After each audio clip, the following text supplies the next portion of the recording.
Hello, Dharma friends. My name is Tara, and I am coming to you from the land of the Nonotuck in Northampton, Massachusetts. Welcome to this Friday IMS Daily Dharma.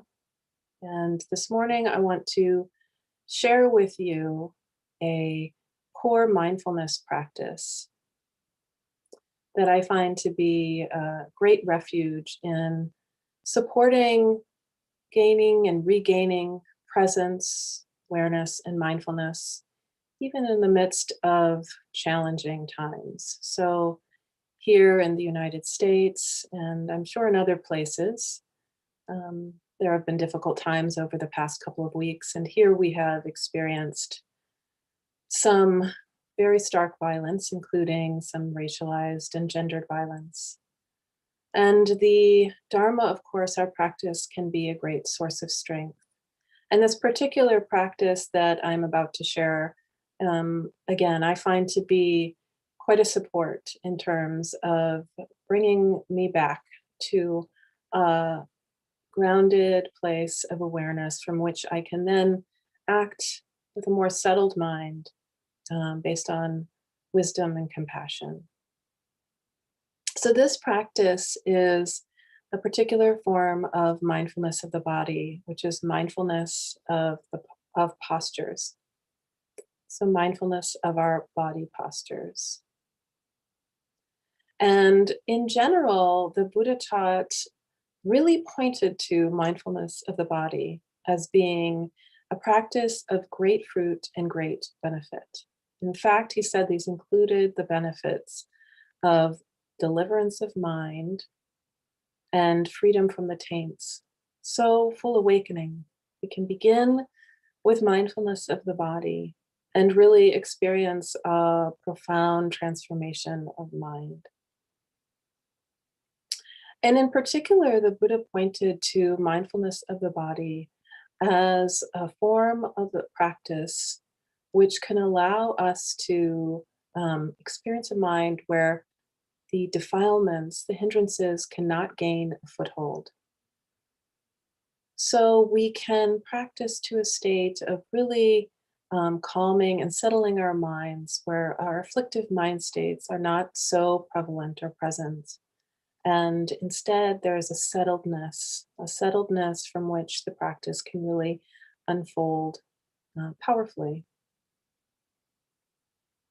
And so, in with respect to this practice of mindfulness of postures, the Buddha's instructions are extremely simple. They were extremely simple in the Satipatthana Sutta. Now we know that actually being mindful of our postures is quite challenging from the beginning of practice because the mind has this tendency to flee, even from the knowing of our basic posture that our body is in. So, how often are we walking from, say, the bathroom to the kitchen or the car to the grocery store, and we're completely unaware that we're walking? Or how often are we standing in line or standing at the sink washing the dishes in the kitchen, and we're completely unaware of what the basic action we're doing is? And the same for sitting. How often are we aware that when we're sitting and listening, that we're actually sitting? And lying down, the mind will flee, often from this basic knowing of what it is that we're doing. And when we begin to cultivate more this awareness, a more continuous awareness of the posture our body is in, then we can begin to have that as a source for regaining presence. And we can we start to be able to touch more into moment to moment the intentions that we have in the world.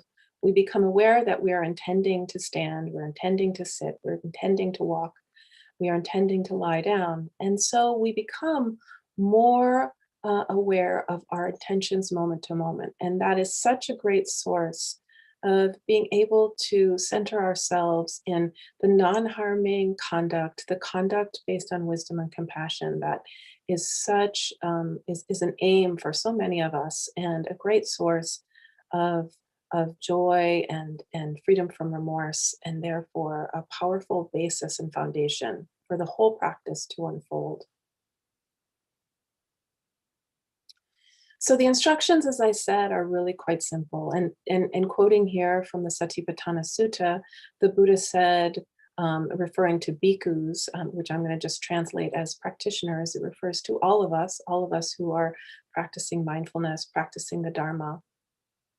When walking, the practitioner understands, I am walking. When standing, the practitioner understands, I am standing. When sitting, the practitioner understands, I am sitting. When lying down, the practitioner understands, I am lying down. And they understand accordingly, however their body is disposed in any given moment. So these are the instructions, and they point to simply us cultivating that awareness of what the posture is in any given moment. So in a moment, I'm going to lead us in mindfulness of the sitting posture practice period.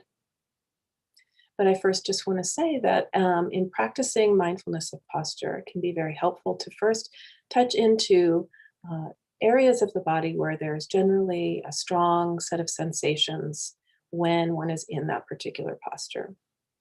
So, for example, in sitting, I often begin by noticing the feelings in the hands, which for me are touching, or just the feelings in the hands and the sensations of the body in the area of the legs and the buttocks where they're touching whatever chair, cushion, or ground I might be sitting on. And then to open up to a more general awareness of the flow of sensations, of the shifting and changing flow of sensations that the mind notices as the body moment to moment. And to just gently bring the attention back to knowing, being aware of sitting. And it can be amazing and very illuminating to notice how challenging this is and how the mind wanders from just this awareness that one is sitting. With standing and walking, I often begin by noticing the sensations that are generally stronger in those postures, in the feet and the legs, and then open up to a general awareness of the posture of the body walking or standing. Now, in retreat practice, in more intense periods, we can practice with a very close attention to sensations in the feet in these postures. But this is really an invitation to a daily life practice of knowing, as the Satipatthana Sutta says, understanding when one is walking, when one is standing, one is standing. And in lying down, of course, there is generally a stronger sensation where the body is touching the surface that one is lying on. So you can begin by noticing that. And now I just want to invite you, I'll just bring you into this period of practicing with mindfulness of the sitting posture. And we will use the sitting posture as an anchor in a very similar way to how, when we are practicing mindfulness of the breath or breathing, we use the breath as an anchor. Okay, so inviting you to take a relaxed but alert sitting posture and to close the eyes or keep them downcast if that's comfortable.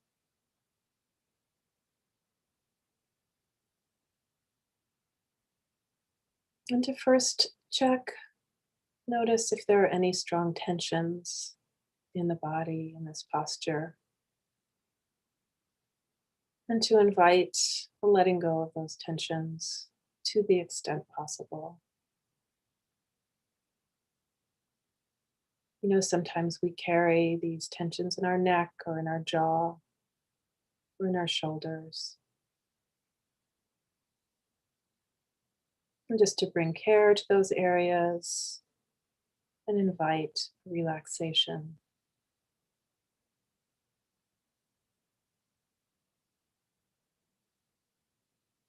And an alertness, allowing for an alertness also to infuse the posture, and a dignity, a knowing of the nobility of our practice. the wholesomeness of our cultivation of a continuity of awareness.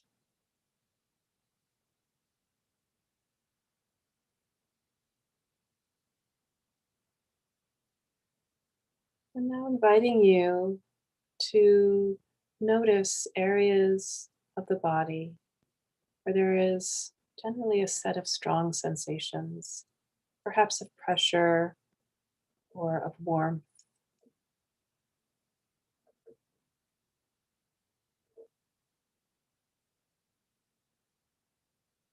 And again, I choose the area of the body, the hands, and the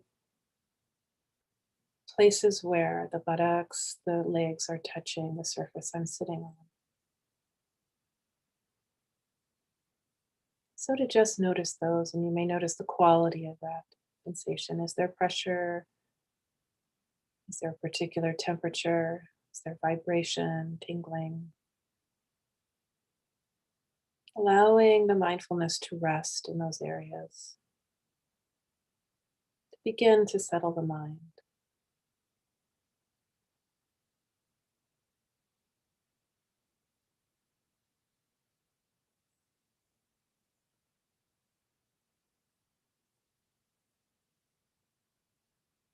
Now opening up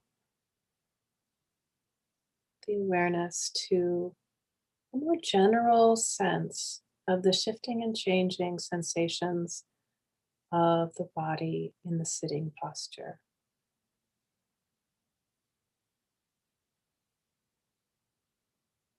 while maintaining some awareness, a little bit closer awareness of those areas you began with. Maybe the hands and the buttocks touching the chair. But at the same time, opening up and noticing, the body is sitting and knowing the body is sitting.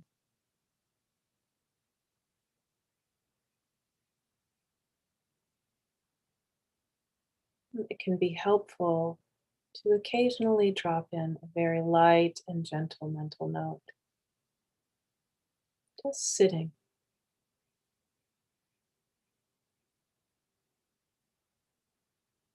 sitting and knowing sitting.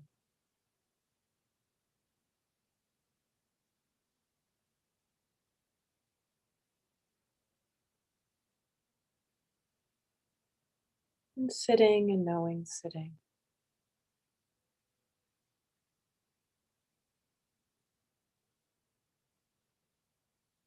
And if it's possible, and if the mind is so disposed, you might notice the simple restfulness and subtle joy of simply being aware of the sitting posture moment to moment, knowing that you are sitting rather than having the mind flee into distraction for that time period.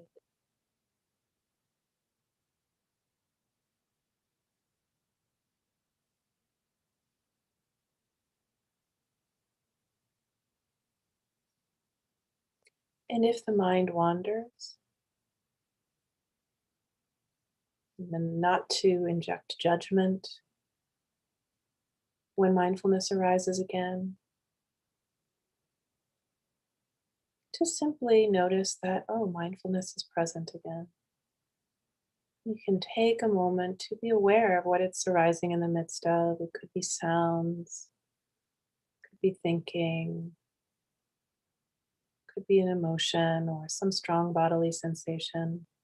Just let mindfulness rest there without trying to strive to bring the attention back to the anchor.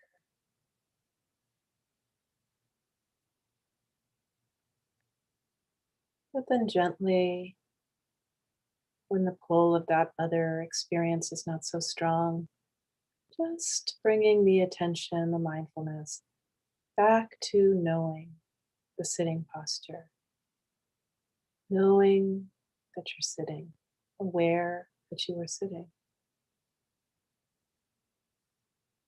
You can begin again by touching into those stronger sets of physical sensations that we noticed at the beginning of the meditation period.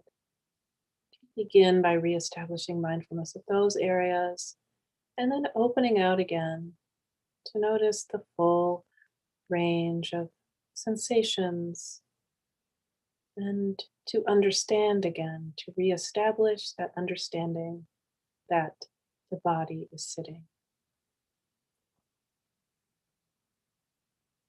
Just sitting and knowing that you're sitting.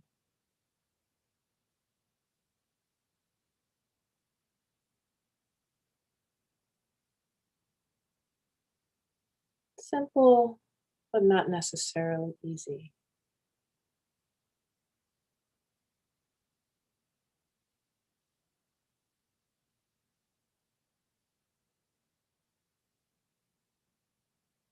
Just sitting and allowing the mind to rest in this understanding that you are sitting.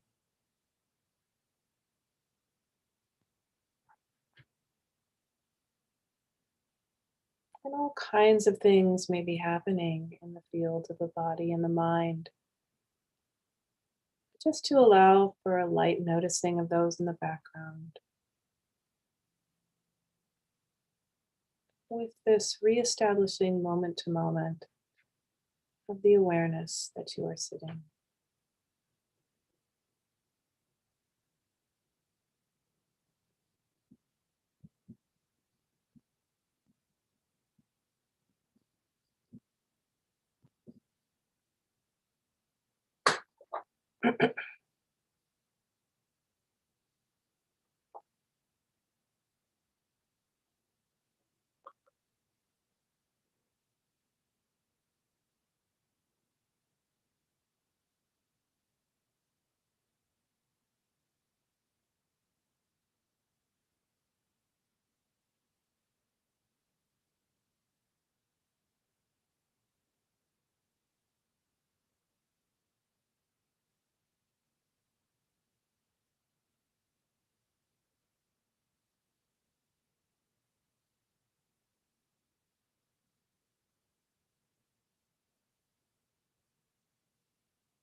And so, friends, thank you for your practice.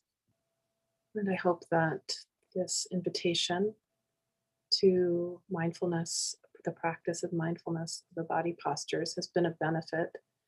In particular, perhaps pointed to a kind of practice that can be a resource in terms of simplicity in the times of challenges and difficulty. That we can touch into mindfulness through this doorway of the simple act of noticing, being aware of whatever it is, whatever posture our body happens to be disposed of in that moment. And that in doing that, we're reestablishing a foundational type of mindfulness from which we can then have a springboard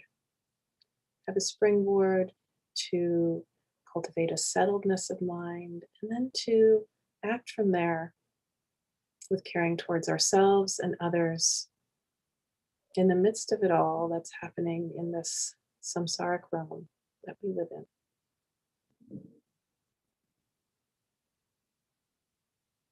So thank you all again for your practice.